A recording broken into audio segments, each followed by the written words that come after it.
आते हैं छोटे से खर्चे जो मस्ट नहीं है बट होते हैं, राइट? जैसे बाहर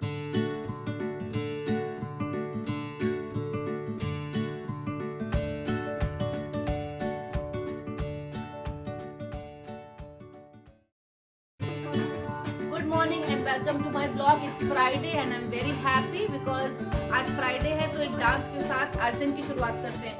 चलो आ जाओ।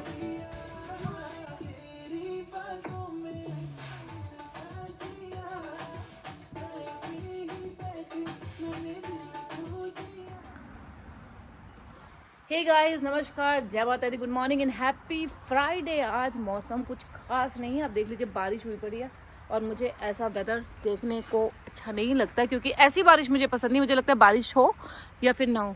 तो चलिए आज के दिन की शुरुआत करते हैं। वैसे दिन इसलिए भी थोड़ा ज़्यादा अच्छा है क्योंकि फ्राइडे और कल 2 दिन की छुट्टी है, इस वजह से और ज़्यादा अच्छा लगता है। तो चलिए अब मैं रेडी हो गई स्कूल जाने के लिए। स्कूल जाते हैं और आपसे मिलते हैं। तो बस निकल चुके हैं स्कूल की तरफ। और आपको मैंने बोला था कि मैं हर दिन अपने दिन की शुरुआत गाने से करूंगी, मतलब अपने ब्लॉग की शुरुआत गाने से करूंगी। और आज हो रही है बारिश, तो इससे अच्छा गाना कौन सा हो सकता है? तो सुनिए कि बरसात भी आकर चली गई, बादल भी गरज कर बरस गए, पर उसकी एक झलक को हम ऐ हुस्न के मालिक तरस गए।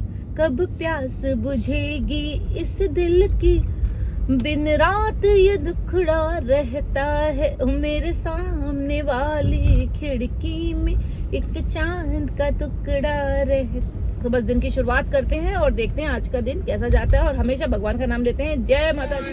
Good morning, happy Friday, see you. चलो स्कूल पहुंच गए, काम करते हैं और आपसे मिलते हैं थोड़ी देर में। तो यहाँ मैं खा रही हूँ अपना लंच, बट स्कूल में जो मुझे मिला है वो पिज्जा मैंने खाना नहीं, तो पिज्जा का सिर्फ चीज खाऊंगी और सैलेड खाते हैं और सब कैरेट्स खाते हैं। तो this is my lunch for today. और हेल्दी खा रहे हैं तो भाई पिज्जा का सिर्फ, अगर आपको ना डाइट कर रहे हो तो आपको जरूरी नहीं है कि पिज्जा का ब्रेड खाओ, सिर्फ चीज खा सकते हो बिकॉज उसमें प्रोटीन होता है। So let me enjoy my lunch and सीधे मैं इसके बाद सब काम फिनिश करके आपको मिलूंगी सीधे घर पे। और आज है Friday and I am very happy. Let's see Friday को हम आज क्या करते हैं। हमारे एक फ्रेंड का बर्थडे भी है, तो उनको भी हम सोच रहे हैं थोड़ा सरप्राइज देते हैं, मतलब वगैरह लेके आना है, तो उनके साथ उनका बर्थडे भी सेलिब्रेट करेंगे। तो बस अभी खाना खाते हैं और आपसे मिलते हैं घर पर। मैं घर आ चुकी थी, चाय वगैरह पी ली थी और आप देख सकते हैं अभी मैं आ गई हूँ अपने किचन में। तो आज मैंने अपने लिए बनाई है भेलपूड़ी। मैं सोच रही हूँ डिनर में चाय और भेलपूड़ी खाऊंगी, और मेरा कुछ अलग सा खाने का मन था, इसलिए मैंने भेलपूड़ी बना ली। यहाँ नित्तू का मन था मैगी बनाने का, तो यहाँ मैगी बना दी। यहाँ बना रही हूँ मैं चाय, क्योंकि अभी हमारे थोड़ी देर में दोस्त आने वाले, उनके लिए मैंने चाय बना दी है। बस अब हम इंजॉय करते हैं अपनी भेलपूड़ी। और मैं आपको बता रहा हूँ मेरे दोस्त का बर्थडे भी है, तो हमने उनके लिए केक ला के रख दिया, तो फ्रिज में, वो आपको थोड़ी देर में दिखाएंगे। बट यहाँ आप देख सकते हैं मैगी और चाय बन रही है, और किचन और थोड़ा हमने सफाई कर दी आज घर की। बाकी कल छुट्टी है तो कल करेंगे, क्योंकि आज मैं शाम से लिटरली मैंने ब्लॉग इसीलिए कुछ नहीं करा क्योंकि मैं सिर्फ और सिर्फ सफाई कर रही थी। 5 दिन मुझे बिल्कुल टाइम नहीं मिलता, मंडे टू फ्राइडे बस बेसिक सफाई करती हूँ, नौकरी होती है, घर होता है, बहुत सारे काम होता है। तो बस अब भेलपूड़ी खाते हैं, नित्तू को खाना देते हैं और थोड़ी देर में आते हैं। तो गाइज अभी हमने भेलपूड़ी वगैरह सब खा लिया, और आज हम आपको एक ऐसी जानकारी देना चाह रहे हैं। आई थिंक जो ज्यादातर जो जितने भी इंडिया में लोग रहते हैं या फिर इंडिया से आते हैं, या फिर मैं इंस्टाग्राम लाइव जाती हूँ या डीएम पे, एक तो ये सवाल बहुत पूछा जाता है कि आप यूएस आने का क्या तरीका है मैम, हम भी आना चाहते हैं। या फिर इंडिया में कई लोग होते हैं कि हम कैसे आना चाहते हैं। वो चीज का सवाल जो है कि इंडिया से आप बाहर कैसे आ सकते हैं, वो मैं दूसरे ब्लॉग में बताऊंगी। आई थिंक ये ज्यादा बताएंगे, इतनी नॉलेज मुझे नहीं है।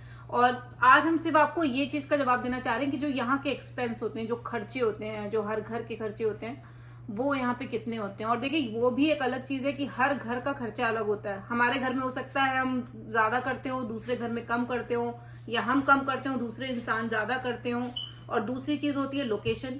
जैसे आप दिल्ली और कानपुर में फर्क समझ लीजिए, ठीक है, तो दिल्ली के खर्चे ज्यादा हैं कानपुर के तरफ की। दिल्ली में आप टमाटर खरीद रहे हो, ऑफ कोर्स महंगा होगा, कानपुर में सस्ता होगा। तो ये लोकेशन का फर्क पड़ता है। तीसरी चीज भाई स्कूल डिस्ट्रिक्ट, यहाँ पे स्कूल डिस्ट्रिक्ट बहुत मैटर करती है कि बच्चे जो है वो सरकारी स्कूल में जाते हैं, राइट?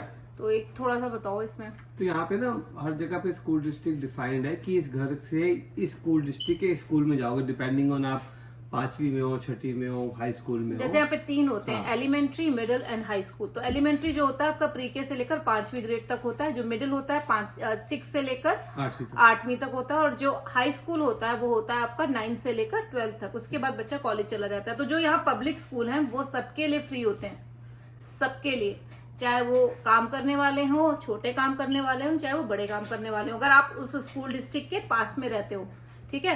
और हर इंसान, देखिए जितने भी लोग आते हैं वो ये चाहते हैं, क्योंकि बच्चों की एजुकेशन बहुत इंपॉर्टेंट है। तो यहाँ पे अगर आपको एजुकेशन अच्छी स्कूल में देनी है तो स्कूल का तो कोई खर्चा नहीं है, पब्लिक स्कूल में आपको कुछ नहीं देना, जो आप टैक्स पे करते हो उसी में चला जाता है। स्कूल में 1 रुपए नहीं देने होते, बट आपको टैक्स देना पड़ता है। टैक्स कहाँ से आता है? जो आप घर लेते हो रेंट पे, या फिर जो घर खरीदते हो, और उस घर की कीमत ऑफ कोर्स ज्यादा होगी क्योंकि स्कूल डिस्ट्रिक्ट अच्छा है। और बाकी जानकारी आई थिंक आपको ही देंगे, एक छोटे से ब्लॉग में इतना तो नहीं कवर कर पाएंगे, पर हम आपको आगे और ब्लॉग्स में थोड़ी थोड़ी जानकारी देते रहेंगे। पर आपको आज हम ये बता रहे हैं कि जो हमारे मिनिमम खर्चे यहाँ पे होते हैं, मिनिमम एग्जैक्ट नंबर तो हम आपको बता नहीं सकते, तो ना हम आपको अपनी सैलरी बता सकते, वो भी ठीक नहीं है, बट हाँ आपको ये बताएंगे कि जो बेसिक खर्चे यहाँ पे हम करते हैं या हमने किए हैं वो कितने होते हैं। अगर आप इंडिया से आ रहे हो तो बी प्रिपेयर्ड इतने खर्चे के लिए, तो मतलब इतना होना ही होना है। तो चलिए, इसमें एक और फर्क भी है, खाली इंडिया से नहीं, कोई यूएस पे भी मूव करता है, नया आता है यूएस के अंदर भी, तो भी सिमिलर खर्चे हैं। अब इसमें देखो जी 2 तरह के खर्चे हैं, एक तो जो, तो आई थिंक वो इजी रहेगा। तो जी मैं आपको बताता हूँ, मैंने डिवाइड किया है खर्चे 2 तरह के। एक जो हर किसी के होते हैं मस्ट वाले, और दूसरे एसेंशियल, मतलब जो मैं उनको मस्ट नहीं बोलूंगा, बट वो कम कर सकते हो, ज्यादा कर सकते हो, depending on the house requirement, right. तो सबसे पहले हम आते हैं housing. 2 bedroom 2 bath for a family of 4, जिसमें छोटे बच्चे, बड़े बच्चे, डिपेंड करता है फैमिली का, राइट। तो किराया न्यू जर्सी में अच्छी जगह पे $2200 से $2600, और हमारा जो घर है वो प्रिंसटन में है यहाँ पे, और Princeton is a good location और गुड स्कूल डिस्ट्रिक्ट। यही अगर आप घर खरीद लेते हो, उसमें वो आपकी मंथली ईएमआई बनती है $3500 से $4500। अब वो भी घर के साइज पे डिपेंड करता है, लोकेशन पे डिपेंड करता है, बट एवरेज ले सकते हो। अब उस 3500 से 4500 में कई चीजें आ जाती हैं। आपका प्रिंसिपल, कुछ प्रिंसिपल 11 महीने का जो आपने लोन लिया था, फिर उसके लोन के ऊपर जो इंटरेस्ट है, देन आपका प्रॉपर्टी टैक्स, जिसके बेसिस पे स्कूल डिस्ट्रिक्ट को पैसा मिलता है, स्कूल डिस्ट्रिक्ट चलती है, जो शिल्पा पहले भी बता दी, स्कूल डिस्ट्रिक्ट को पैसा प्रॉपर्टी टैक्स से मिलता है, राइट। और कुछ और एक और छोटा सा खर्चा होता है, एस्क्रो बोलते हैं, जो कि जिसके थ्रू प्रॉपर्टी टैक्स जाता है, and then it could include sometime insurance also. I think हमें ना इन शॉर्ट बता देना चाहिए, ये तो बहुत लंबा ब्लॉग हो जाएगा। हम ये बताते हैं कि आपका मिनिमम, चलो अगर आप रेंट पे घर ले रहे हो तो हम आपको बता रहे हैं कि 2200 से 2600 रेंट मान लीजिए, ठीक है, अगर आप अच्छी लोकेशन में अपने बच्चे को भेजना चाहते हैं। उसके बाद हम आ जाते हैं इलेक्ट्रिसिटी, गैस, वाटर, जो आपकी जरूरत ही है, उसका मिनिमम खर्चा कितना होता है यहाँ पे? यहाँ पे एवरेज $200 ले लीजिए, बिजली, गैस, पानी। हाँ, तो आपका जो तीनों चीज है, जिसका पानी में आ जाता है, गैस जो हो गई आपकी, ये जो हम जलाते हैं अपना चूल्हा वगैरह जो होता है, और जो बिजली को मिला के $200। तो अगर आपने 2200 से 2600 रख लिया किराया, और $200 आपका बिजली और इसका निकल गया। और उसके बाद आ जाता है आपका कूड़े का, गार्बेज भी जो है वो लेने आते हैं आप, उसका भी पैसा देते हैं। वो कितना होता है? वो $35 महीने का, मतलब ज्यादा नहीं। खर्चा तो है ही ना, वो भी बताना। तो वो $35 मान लीजिए, तो मैं आपको टोटल बता रही हूँ कि टोटल कितना पड़ेगा। तो आई थिंक वो इजी रहेगा। हम कभी और डिटेल में कोई दूसरा ब्लॉग बनाएंगे इसमें, क्योंकि सुबह से हम शुरू कर रहे हैं, लंबा ब्लॉग हो जाएगा। और हाँ, उसके बाद हर किसी को भाई आजकल इंटरनेट तो चाहिए चाहिए घर में, चाहे आपका ऑफिस का काम हो, चाहे बच्चों का काम हो, तो इंटरनेट का खर्चा यहाँ पे है एक एवरेज $100 महीने का, 80 से 70 से 100 मान लीजिए, डिपेंड तो करता है आप कितना। 100 मान के चलिए कि $100 से अगर आपकी भाई 4 की फैमिली है, अकेले हैं तो चलो 70-80, बट आप 100 मैं कहती हूँ लगा के चलो, तो आपका किराया हो गया, आपकी इलेक्ट्रिसिटी हो गई, आपका हो गया गार्बेज मतलब कूड़े का बिल हो गया, और इंटरनेट हो गया। अब आ जाते हैं, तो अब होता है health insurance. I think health insurance में इन पे आ जाते हैं, ये बताएंगे आपको कि कितना मिनिमम खर्चा है, वो मुझे इतना डिटेल में नहीं मालूम। तो हेल्थ इंश्योरेंस यूजुअली आपको जहाँ पे जॉब करते हैं वहां से मिलता है, बट उसके बावजूद भी आपका मंथली इनकम से कुछ पैसा जाता है। वो एवरेज आप 600 से $1000 लगा लीजिए। वो डिपेंड करता है आपको हेल्थ इंश्योरेंस बहुत अच्छा वाला लेना है, थोड़ा कम अच्छा वाला लेना है, मीडियम लेना है, ताकि आप जब जाओ डॉक्टर के पास तो आपको कम पैसे लगे। तो 600 से $1000। Other big thing is transportation, गाड़ी, राइट। और आई थिंक गाड़ी आपको चाहिए यहाँ पे, तो गाड़ी आप के ये बिना मत काम सोचिए नहीं कि चलेगा। आप यहाँ पे रिक्शा कर लेंगे, वो ज्यादा महंगा पड़ेगा। उल्टा कार आपको सस्ती पड़ेगी, आपको बस ट्रांसपोर्टेशन महंगा पड़ेगा। तो शुरू में तो चलो आप मैनेज कर सकते हो बसेस में, but I am telling you it's not easy. गाड़ी के बिना तो ऑप्शन नहीं तो है। गाड़ी अगर आप ले रहे हैं तो उसकी तो गाड़ी ऑफ कोर्स आप जर्मन गाड़ी ले लो, बीमर ले लो, मर्सिडीज ले लो, या फिर होंडा की ले लो, तो एवरेज आई वुड से कि महीने के 600 से 800 डॉलर में आपको डिसेंट एसयूवी मिल जाएगी। मैं बेसिक होंडा सिविक की बात नहीं कर रहा, डिसेंट एसयूवी 600 से 800 डॉलर में। गाड़ियाँ सस्ती आई थी यहाँ पे। हाँ, इंडिया से तो बहुत सस्ती है। आगे मतलब इंडिया में अगर 100 रुपए की चीज गाड़ी है तो यहाँ 50 की मिलेगी आपको, इतना फर्क है गाड़ियों में।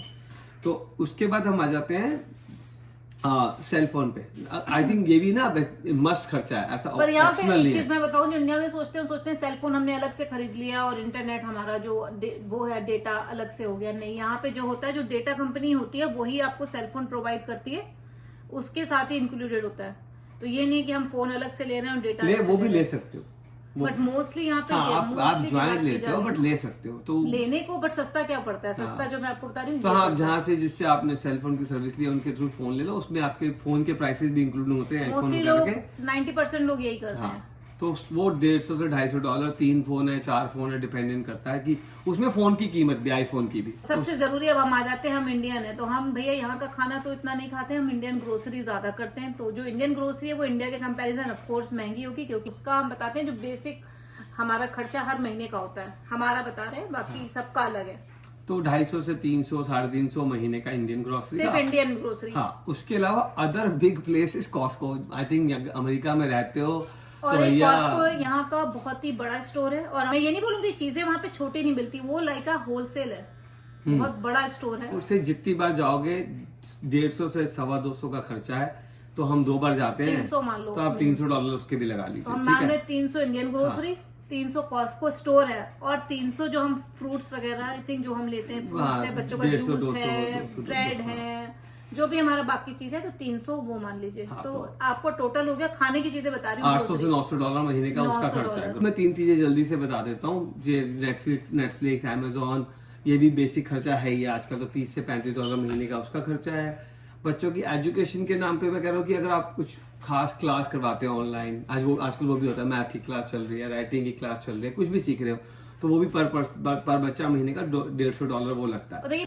अदर जो इम्पोर्टेंट खर्चा यहाँ पे, जो एक्स्ट्रा करिकुलर की एक्टिविटीज जो शिल्पा बात कर रही है, स्पोर्ट्स, वो बहुत सस्ता भी हो सकता है, बहुत महंगा भी हो सकता है। ताइक्वांडो में महीने के 200 डॉलर है, सॉकर करवा रहे हो और एडवांस सॉकर करवा रहे हो तो महीने के 600-700 डॉलर है। It's really, it can be very expensive depending on the family. तो 200-250 डॉलर महीने का वो खर्चा है बच्चों का। तो आते हैं थोड़े से खर्चे जो मस्ट नहीं है बट होते हैं, राइट। जैसे बाहर खाना, तो हर फैमिली हफ्ते में एक बार भी अगर बाहर जा रही तो 100 डॉलर तो लगते ही हैं, चाहे आप इंडियन जाओ चाहे नॉन इंडियन जाओ। उसके अलावा अब आप छोटा मोटा इधर मैकडॉनल्ड्स, डोमिनोज, सबवे वगैरह करते हो, वो अलग है, मैं उसको गिन नहीं रहा, बट एक वीक का 100 से 125 डॉलर बाहर का खाना। और आजकल बहुत महंगा हाँ, हो गया, बहुत पहले महंगा इतना हो गया। इंडियन खाना ज्यादा महंगा है यहाँ पे। फिर उसके अलावा आप लोकल वेकेशन, साल की अगर 2 वेकेशन करते हो तो एवरेज साल पर वेकेशन 1500 डॉलर लगा लो। मस्ट नहीं है, ऑप्शन है। उसके बाद इंटरनेशनल ट्रैवल, अब हम कोशिश करते हैं, पहले 2 साल में इंडिया जाते थे एक बार, अब कोशिश करते हैं हर साल जाए। तो इंडिया जाने का मतलब है, इंडिया नहीं जाकर कोई इंटरनेशनल ट्रिप करने का मतलब है साल के 6000 डॉलर, तो पर महीने 500 डॉलर वो खर्चा। तो मैं महीने के हिसाब से बता रहा हूँ ताकि आपको आसानी रहे। फिर उसके अलावा अदर मिसलिनियस शॉपिंग है, कपड़े हैं, वो बहुत वैरी करता है, पर उसके भी महीने के आप 200-250 डॉलर एवरेज लगा दो तो साल का वो भी 3-4 हजार डॉलर बन जाता है। तो गाइस अब हम आपको बस लास्ट में ये बता रहे हैं जो हमने पहले से, बस इस बार रिपीट कर रहे हैं कि जो मिनिमम इन्होंने बताया था रेंट यहाँ पे है 2200 से लेकर 2600, जहां हम रहते हैं न्यू जर्सी की बात कर रहे हैं। हेल्थ इंश्योरेंस 600 से लेकर 1000 तक। हाँ, car mortgage 600 dollar. Utilities electricity gas water आपका आ जाता है 200 dollar. Garbage 35 dollar. Internet 100 dollar. Cellphone 150 से 200-250 डॉलर। और car insurance 150 dollar. Indian grocery 300। Costco 300। And जो सब्सक्रिप्शन नेटफ्लिक्स, अमेजोन जो आप लेते हैं 40 डॉलर। और एजुकेशन जो आप बच्चों को अगर हैं तो, नहीं तो उसका कोई खर्चा नहीं। तो बेसिक खर्चा आपका मैंने ये बता दिया कि कम से कम टोटल कितना हो जाएगा, सिर्फ अगर एजुकेशन हटा के बस यहाँ तक लाए। यहाँ तक तो मैंने एक बार टोटल करके हम आपको ये भी बताते हैं कि टोटल कितना हो जाएगा। एजुकेशन नहीं ऐड करें क्योंकि मैंने एवरेज ले लिया है सब जगह पे, जहाँ पे हमने रेंज बताई थी ना वहाँ पे एवरेज ले लिया है। तो आप एजुकेशन और स्पोर्ट्स का खर्चा हटाकर महीने का $5,000, $5,125, वही उसमें एजुकेशन और स्पोर्ट्स ऐड कर दोगे तो वही 5500 बन जाएगा। तो महीने का $5,500 आफ्टर टैक्स आपको इन बेसिक चीजों के लिए चाहिए। ये बेसिक है for a decent place, good place, okay. उसके अलावा तो फिर आप इसको मल्टीप्लाई 2 से भी कर सकते हो, 3 से भी कर सकते हो, माइनस इसको 10-15-20% कर सकते हो विद द वेरिएशंस। और मैं यही बताऊंगी इसमें खर्चे कम होंगे नहीं, आजकल खर्चे बढ़ ही रहे हैं। हाँ। कम तो मत मानिएगा कि इससे कम होंगे। और चलिए आई थिंक ये ब्लॉग बहुत लंबा हो जाएगा, बट हम आपको आगे भी बताते रहेंगे। कमेंट करके बताइएगा कि ये हेल्पफुल थी इन्फॉर्मेशन, क्योंकि मेरे को कई बार पूछा गया है। मैं 14 साल से यूएस में हूँ, तो मैं आपसे कम से कम 15-20 दोस्तों को बता चुका हूँ जो यूएस इंडिया से आते हैं। तो उनको मैं एक्सेल शीट बना के देता था, इसका इसका इसका इसका। कुछ तो सरप्राइज भी होते थे कि भाई तूने थोड़ा ठीक नहीं था, प्लस माइनस था, but this is the average. तो ये बताइएगा अच्छा लगा तो हम कुछ ऐसा और हम बेहतर ही करेंगे। हम कोशिश ये कर रहे हैं कि आगे हम, क्योंकि हम इतने एक्सपर्ट हैं नहीं, भी हम ब्लॉगिंग शुरू कर रहे हैं, बट हम ये चाहते हैं कि जो जानकारी हमें मिली, हमें यहाँ पे 14-15 साल हो गए ऑलमोस्ट रहते, और आई थिंक हमें नॉलेज अब इतनी हो गई कि हम किसी और को बता पाए कि आप इन चीजों में खर्चा करो और इनमें नहीं। और मैं आपको आगे भी बताऊंगी कि यहाँ पे अगर आप शॉपिंग करते हो तो आप कैसे थोड़ा पैसा बचा सकते हो, बट इस ब्लॉग में नहीं। मेरे को बहुत सारी डिस्काउंट्स की तो बात ही नहीं करी, डिस्काउंट्स की तो हमने बात नहीं करी कि आप कैसे यहाँ पे आओ फन है। और पैसे कैसे बचा सकते हो। मैं आपको एग्जाम्पल भी दिखाऊंगी, तो वो चीज के लिए आप मेरे आगे के ब्लॉग देखते उसके रेफरेंस के लिए कल वाला ब्लॉग देख लेना। $20 में 3 चीजें लेके आई है, उससे भी सस्ती वो मिल रही। $70-80 से नीचे का सामान नहीं था। और ब्लॉग को आई थिंक बहुत लंबा हो गया। हम चाहते तो ये ब्लॉग लंबा, क्योंकि अभी हमने आपको बताया हमारी दोस्त आने वाली है, उनका केक भी कट करना है, बट वो जो केक हम कट करेंगे हम उसके वीडियो बनाएंगे, बट वो हम कल के जो ब्लॉग है उसमें ऐड करके दिखाएंगे कि हमने रात में उनका बर्थडे सेलिब्रेट किया, क्योंकि आई थिंक बहुत लंबा हो जाएगा और आप लोग भी बोर हो जाएंगे। आई थिंक इतना लंबा ब्लॉग कौन देखना चाहता है। तो मिलते हैं कल। जय माता दी। अपना अपना ख्याल रखिए, खुश रहिए, मुस्कुराते रहिए। और मैं बहुत खुश हूँ, कल सैटरडे तो एंजॉय करते हैं और कल मिलते हैं। कल हम क्रिकेट खेलेंगे। तो टेक केयर। जय माता दी। Good night.